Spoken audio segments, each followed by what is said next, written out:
For over 85 years, we've tried to serve families who have faced incredible challenges, whether that's war, violence, persecution. One of the new dynamics is, of course, climate change and how it's Yeah. creating a crisis for so many families all around the world and in Right. the US. So we're one of the handful of nonprofits who we work with the federal government. We welcome children and families through the US refugee admissions program. Wow. Obviously, it is a challenging time to work in the Yeah. immigration space, but as you said, it's always amazing to see the generosity of the American spirit. We've seen that for decades. I think so many people do feel a personal connection to the work because the reality is that if you're not part of the indigenous community, if your family wasn't forced to come to the US through slavery, someone in your family made an intentional decision to come to the US. And obviously, Mm. we believe it is part of the strength of our country. And so for us, it's just trying to figure out how do we continue the work of welcome. I really appreciate the way in which you introduce the different entry points that so many of us have had here, and often that is a missing element of the conversation. So, and it matters; it really does matter, and because even if you are indigenous here or your families were brought here through the horrors of the transatlantic slave trade, the persistent call to humanity is it rings, I think, even stronger in some of those communities than we might suspect, simply because we know what it is to feel the brunt of disempowerment and to feel the brunt of oppression. Talk to us about this campaign in particular, the Hope for the Holidays campaign. How did you envision it, and how does it work? So it is one of my favorite traditions in Global Refuge. This is actually our 10th annual edition, and it's really Wow. all about spreading messages of joy and welcome to refugee children and families during the holiday season. For so many of the families that we work with, this time of year can be really tough. Part of that is starting over in a new country, in a new language, in a new community.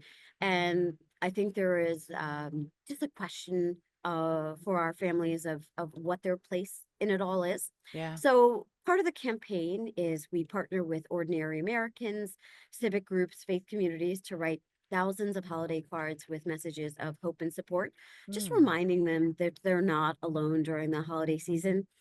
Some of our participants also make donations to support our mission. Some of those donations go to providing children's toys, school supplies, winter clothes, just basically uh, basic necessities. And Yeah. it's just amazing how something as simple as a heartfelt card or Mm. a children's coloring book can lift a child or a family's spirit Right. and just show them some token of the kindness and generosity of their new country. Mm.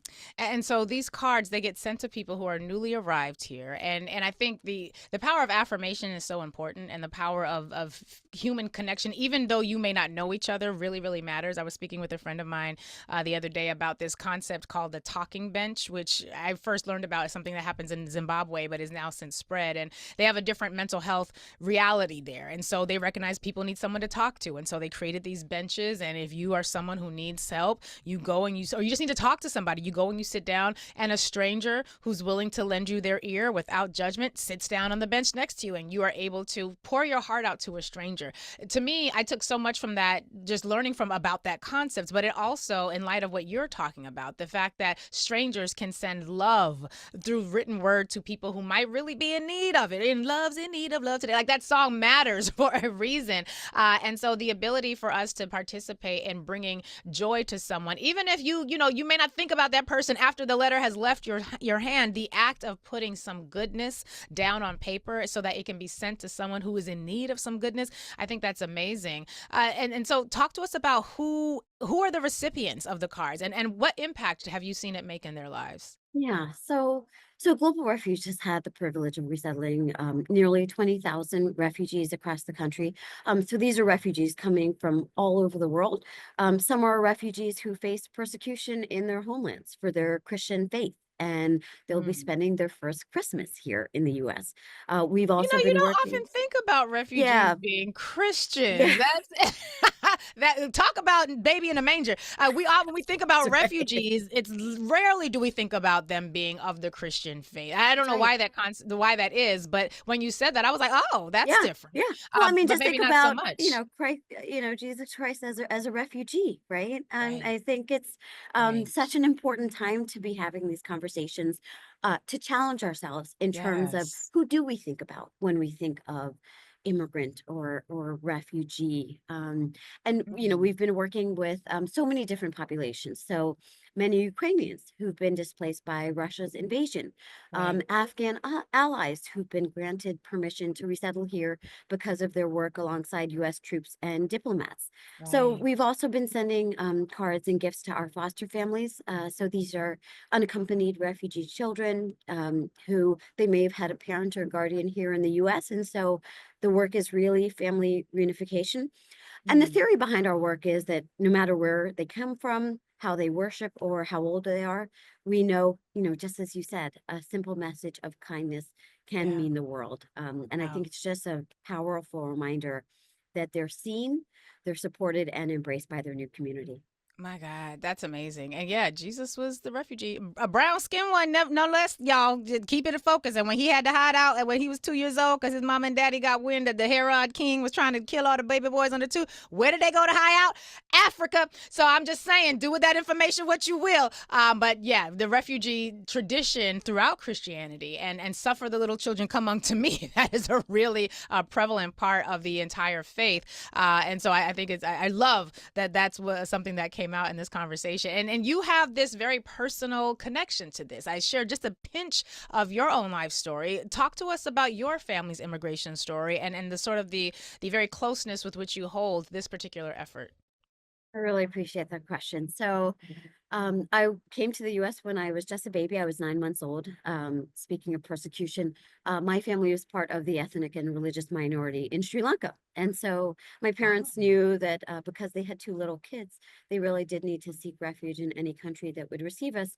We were actually going to move to northern Nigeria because my parents were able to get jobs there. So we had bags packed, plane tickets in hand, and we're about to move when we learned that our visas that had been submitted here in the United States had come through. So we moved in 1980. We went to Baltimore because my dad got a job as a Baltimore City public school teacher. And it was that wow. community that welcomed us. The city schools found the basement apartment that we moved into. It was churches and temples that donated winter clothes to a family that had never seen a flake of snow, and so I really credit that warm welcome in terms of giving us the springboard of opportunity. And so it's exciting to head Global Refuge these days Yeah. because I think it's my way of paying it forward to the newest generation of families who are coming here. Now, talk to us a little bit about Sri Lanka. That's not a country that many American probably could not find it on a map. I'm just being honest.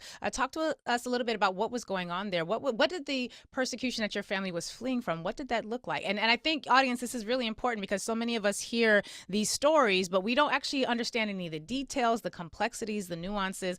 So, talk to us about what they were facing and why it was so important for them to flee. I really appreciate that question because you're right.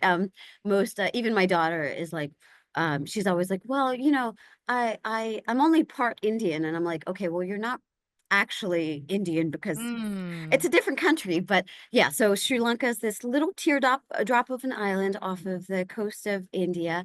It's a beautiful island, so if anyone's thinking about tropical destinations for vacation, highly recommended. Had a Mm. chance actually last year to go with my little girls, who are now 7 and 1. But it was incredible because growing up, I really didn't have a chance to go because of the Civil War.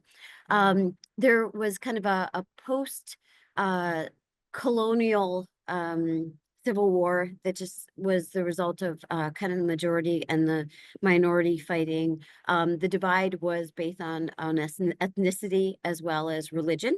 So the majority is Sinhalese and Buddhist. The minority is Hindu and Tamil. You look at different residents and candidly from like an outsider's perspective, you couldn't tell the difference. And so it's Right. the oddity of some of these civil wars, right? Where from an outsider's perspective, you're like, why are you fighting? Right. But from an insider's perspective, I think people would talk about the discrimination and the difficulties of finding a life and a livelihood. And so as the country devolved, my parents knew that there were growing tensions, that there was violence. I remember for me, what brought it into sharp relief was in high school, when we started using dial-up to interface with the internet. Yep. Please don't view me as kind of egocentric, but I did type in my name. My full name is Krish, and the name, the kind of the files that even today show up are about a girl who was roughly my age, part of the ethnic and religious minority. She grew up in the same region as my mom, went to the same school as some of my extended family members.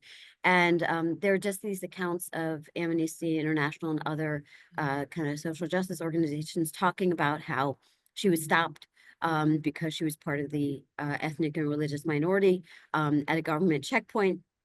She was detained. She was gang raped by soldiers, killed, dismembered, and put in a shallow grave. And when her mom and her brother and a neighbor went looking for her, tragically, they suffered the same fate and were murdered and dismembered. My And I God. just think about the fact that, how different my life could have been. Yes. Um, would that have been the fate of Prashanthi, if my parents hadn't fled? And it just makes me Mm. remember and realize the deep gratitude I have to this country for the different fortune they gave us, but just realizing that those stories are not unique to Sri Right. Lanka, Right. and they're still happening today. I had the great honor of serving as Michelle Obama's policy director, and one of the initiatives she launched was called Let Girls Learn. And it was about making sure that girls are able to complete their middle and high school educations, and the sad reality that that is still Right. a tragic fate, that so many girls aren't able to. Mm. Um, and so I just realized how important kind of the work of welcome is still today. And I hope that we continue to, live into our welcoming history. Yeah.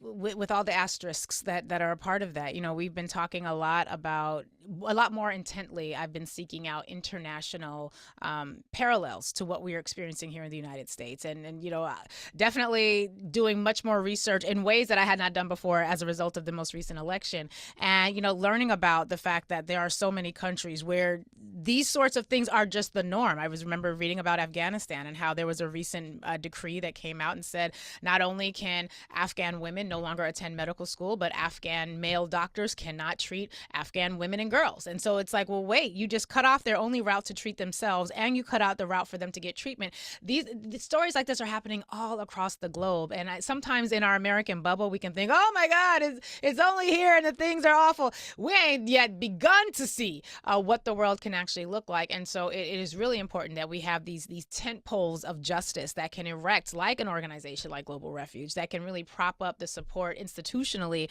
that people are going to need when they come here. And that, quite frankly, some of y'all need to be much more generous about, because there, but for the grace of God, go we, right? I remember coming out of law school thinking, and I'd taken this long, like a certificate program in international relations.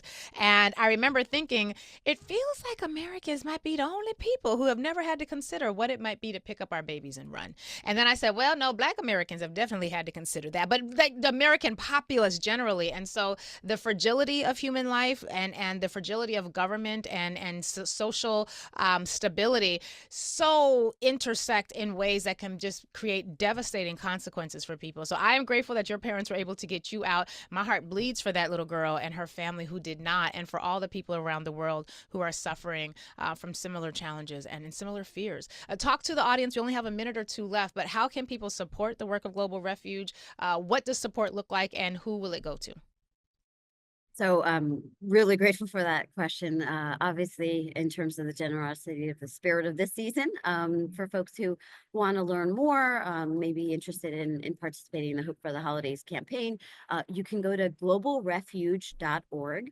And we have resources in terms of Hope for the Holidays and the card writing campaign. Obviously, if you want to donate to provide a gift to a child this season, we're always grateful. And obviously, looking into 2025, 2025, we know that this is going to be an important issue. We really try to fight fiction with fact. And so there's a lot of information on our website at globalrefuge.org.